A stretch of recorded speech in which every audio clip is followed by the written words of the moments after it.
जयपुर केन्दुपत्र बनखंड विभाग पक्षर मालकानगिरी जिलार 145 जन पत्र तोड़ाली और सामयिक कर्मचारी परिवार को 2 कोटी 90 लाख टंका मृत्युकालीन सहायता राशि प्रदान कर मालकानगिरी जिला परिषद सम्मेलन कक्ष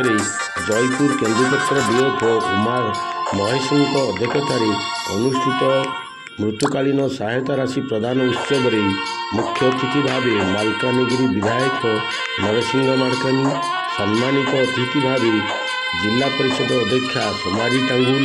मालकानगिरी वन विभाग डीएफओ साई किरण, जिला कर्म नियोजन अधिकारी गुप्तमाड़ी, बीजेपी जिला सभापति अशोक परिड़ा,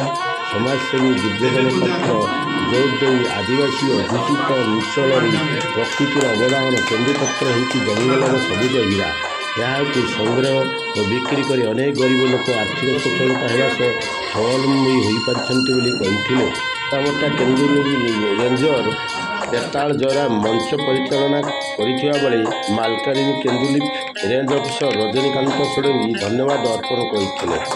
कार्यक्रम में 6टी रेंज अफिसर अन्य केन्दुली कर्मचारी माने उपस्थित रही कार्यक्रम को परिचालना करथिले एवं समस्त